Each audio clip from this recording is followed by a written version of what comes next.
You know what makes me kind of sad is malls. You go to malls now, and almost all of them are dreary and awful and terrible, and there are stores in there and like taekwondo clubs and stuff that never could have existed in a mall, but it just tells you how undesirable that property has become in most indoor malls this day. You walk in, and even though there might be some stuff in there that you want to buy at a couple of those stores that still linger around that sell good mall clothes, for the most part, the vibe is death.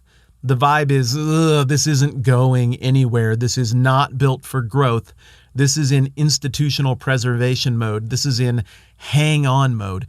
But you go somewhere that's really popping.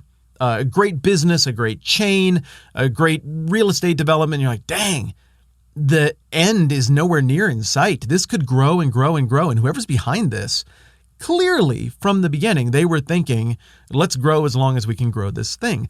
Likewise, the whole Bible, the whole message of Jesus, the book of Matthew, Christianity, like the whole dang thing about God and the world and the thrust of the religion, or what we've been calling the kingdom, to use Jesus' terminology, is built for growth.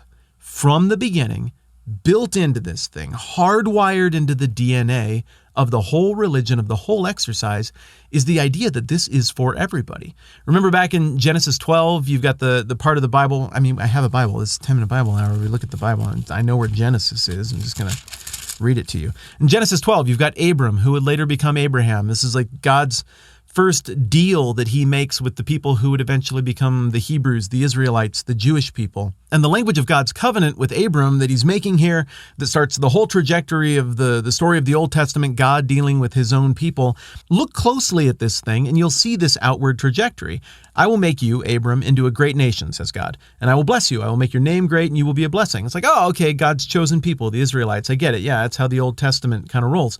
I will bless those who bless you. Whoever curses you, I will curse. Oh, okay, yeah, it's also like the blessings and curses of the Old Testament.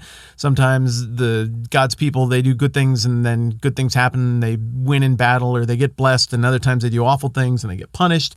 But oh, wait a minute. What's this little addendum at the end? And all peoples on earth will be blessed through you. This thing was always meant to go global. From the beginning, it was meant to go global.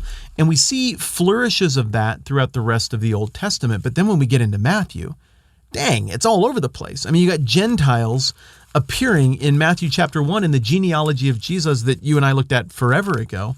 Why are they in there? Well, because of the trajectory of the whole thing. It's always been built for growth. This isn't a shopping mall that's dying, where the only thing left in it is one of those nunchuck and American flag outlets and a pretzel place and an arcade that just has the 2-screen X-Men game, but only one of the screens works, from 1991. This thing is not that. It's not dying. It's thriving. It's built for growth. It was always in expansion mode. And we're reminded of that the second that we hit Matthew chapter 1. In fact, maybe it's a reminder that was long overdue, because maybe people had kind of forgotten about it because the world had come to Matthew's audience and it hadn't been a really pleasant arrival. It had been bloody and ugly and weird, and they'd had their own government, but that didn't go very well either. And maybe it feels like the impulse at the moment in history in which Jesus is on the stage and Matthew is writing, it's more of an impulse to like hunker down, like right now, right? Everybody's a jerk. Everything's weird and mean and backwards. It's a great time to get with your tribe and get small and build up the walls and the defenses. But no. That is dying mall mentality. What we're seeing here is go get 'em mentality. We're going out right now at a time when everybody else thinks the market is shrinking. We're going out with this thing. And so it's not just that a few Gentiles pop up in Matthew chapter 1, reminding us of the outward focus of the kingdom and the whole redemptive story of the Bible. Then the heroes of chapter 2 are 3 Gentiles who shouldn't get this at all, but they just looked at some stars and they were like, oh, I think I see what's going on here. We should go and find that baby because he's going to be a big deal. But the guy who should have got it, the king of the Jews, didn't get it at all. And he wanted to kill Jesus, the culminating character in the whole redemptive plan. And then remember, we get over to chapter 3 and John the Baptist is arguing with the Pharisees and the Sadducees. And he's like, nope, you guys need to produce fruit in keeping with repentance. And don't think that you can say to yourselves, we have Abraham as our father. I tell you that out of these stones, God can raise up children for Abraham. So If he wants to, he can make a family of faith out of anything. This is no longer just a single mono-ethnic religious experience. This is for the whole world because this thing is growing. It's not a dying mall. And then we go through chapter 4 and into chapter 5, and there's all this language about things you wouldn't expect to be blessed, being blessed. And there's all of this language about what it is to be right with God, to sign up, to participate. Then we get to the Lord's Prayer in chapter 6, and this is how you pray. This is what it is to orient yourself rightly to God, Jesus is saying. So there again, it's very outward focused. Then what does Jesus do after he gives this great description of the kingdom? He goes all around talking to people and doing miraculous stuff and effectively opening the doors to the kingdom. He's doing the thing that the coolest people in middle school did. Do you remember the people in, say, 8th grade who were so secure in their own skin that they didn't play the social game, and they were the ones who were just nice to everybody on the fringes, and they were the ones who always would open up the circle and be like, well, if these people want to sit at the table with us, they can sit at the table with us. And all the people who were like middling or lower social class just loved that one popular person who was always nice to everybody and not playing the let's hunker down and keep our popular tribe popular and keep everybody else out game. Jesus is the cool kid at the lunch table. He just keeps broadening the circle. Like, no, let these guys in. No, they can come in. Yeah, but they're weird. No, I want the weird people. They can come in. Come on, stand over here. Here, sit by me. I got room. He's that guy, and it's amazing. And he's not just that guy to one group of people and their fringes. He's that guy even on the other side of the lake as he goes to the place where the people aren't even theoretically ethnically Jewish or even descended from Abraham or even looking for him. And then we get to the end of chapter 9. He sees the crowds who are not always nice to him, but he feels compassion for them because they're harassed and helpless like sheep without a shepherd. And then he says to his disciples, hey, the harvest is plentiful. Look at all this that's out there, but the workers are few. Ask the Lord of the harvest, therefore, to send out workers into his harvest field. Or a really ugly 1990s middle school paraphrase might be, hey, I'm going to open the circle to these people, but I can only open the circle so much because it's just the one me. So we're going to need more people to open the circles if we're going to do real actual acceptance and change things around here. So we need to get some other people who are cool to opening their circles to people who right now are on the outside looking in. It's a beautiful impulse toward growth and inclusion. But at the same time, Jesus is drawing on this language of the harvest.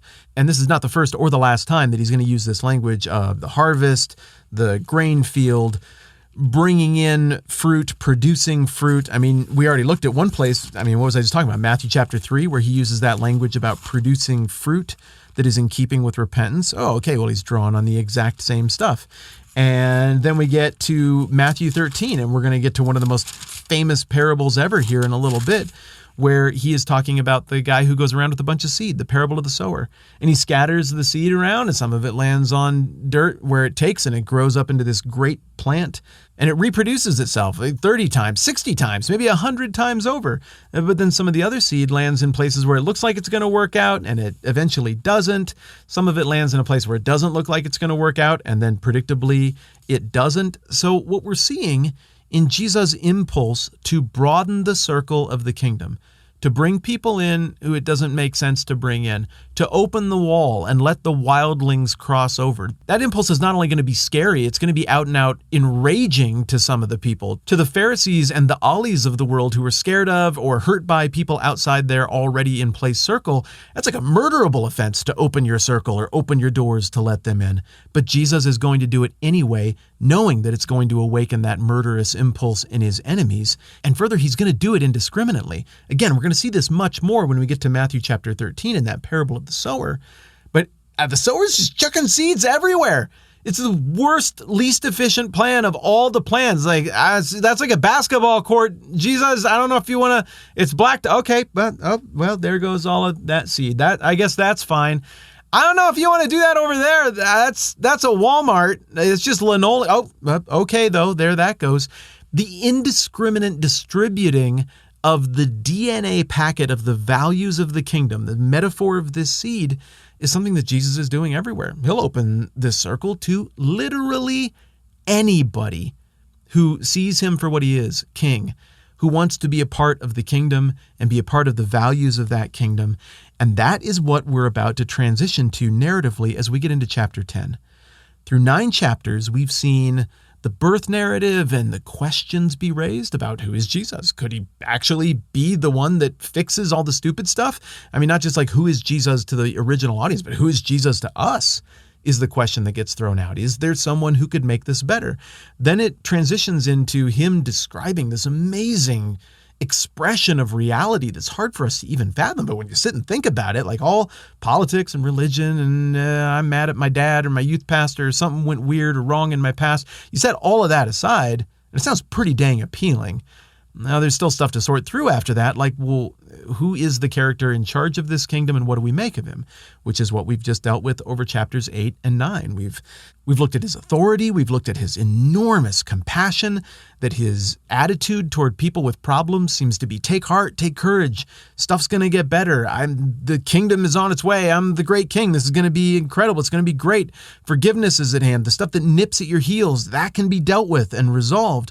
But now as we get to chapter 10, the focus turns more outward. He's about to, in keeping with the heart that he put on display for expanding his circle when he had compassion on the harassed and helpless people without a shepherd, in keeping with that, he's about to take his very raw, very green disciples and give them instructions for what it looks like for them to go out and try to play their part in this.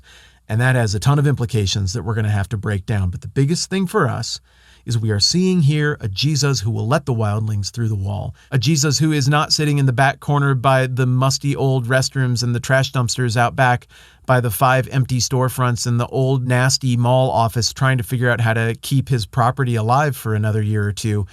We are in a full growth, full expansion, go get people, bring them in, invite everybody kind of growth phase with Jesus here. And that pivot point is going to happen in 10. We're going from he's pretty regionally famous to now we're getting very aggressive in terms of we want to invite people and expand our circle. And the stakes are about to get upped dramatically. And that's where we're going to pick it up tomorrow. Also, quickly, it's been, I don't know, maybe like a couple weeks since I've said thank you to all of you who support the podcast at patreon.com/the TMBH podcast. You don't have to do that. It's free. It's always going to be free, but it's just really stinking nice of you. And thank you. It is why the podcast is happening. So you guys are awesome. High five. More on this stuff, manana. I'm Matt. This is the 10-Minute Bible Hour podcast. Let's do this again soon.